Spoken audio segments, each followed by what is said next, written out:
A world of regions is composed of governments, associations, societies, and groups from regional organizations and or network as a way of coping with the challenges of globalizations.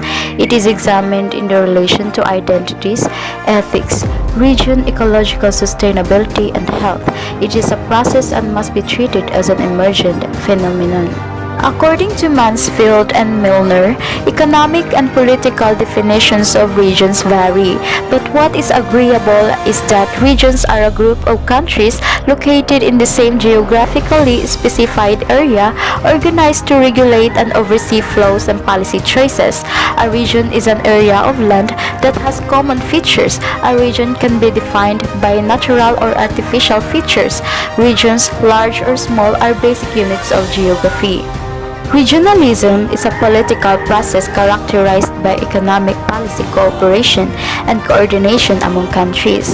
It describes the activities of the organizations to establish the legal and non-legal framework which influences the operation and the decision-making of each economic actors within the relevant regional area, while regionalization talks about the actual processes of real integration which tie people or economies together irrespective of national political boundaries and can be viewed as the result of the independent decision-making of the economic actors. Countries respond to globalization in various ways. Some are large enough that they are able to dictate how they participate in global integration processes. Some offer the cheap labor to the world just like in China and India. Some compensation for their lack of resources by turning themselves into financial and banking hubs, just like in Switzerland and Singapore. Singapore even developed their harbor facilities and made themselves a first-class transit port for ships carrying different commodities from Africa, Europe, the Middle East, and mainland Southeast Asia to countries in the Asia Pacific.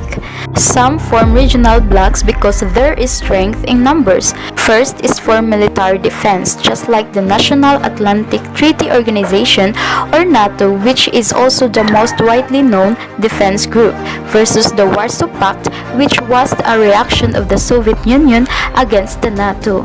Second is to pool their resources, just like the Organization of Petroleum Exporting Countries or OPEC. OPEC members based on number of oil barrels exported from highest to lowest: Saudi Arabia, Iraq, Iran, UAE, Venezuela, Nigeria, Angola, Algeria, Libya, Ecuador, and many more. Some countries form regional blocs to protect themselves from superpower politics, just like the Non-Aligned Movements or NAM, and to unify the coordinate through economic crisis, just like the Association of Southeast Asian Nations or ASEAN. In the non-state regionalism, it is various organizations, government-free organizations that come together to address multitude of common societal issues, just like climate change, immigrations, unemployment income, inequalities, school bullying rights, animal rights, abortion, hunger, racism, childhood ability, women's rights, racial discrimination, driver's abuse, hopelessness of reputation, ageism, civil, and many more.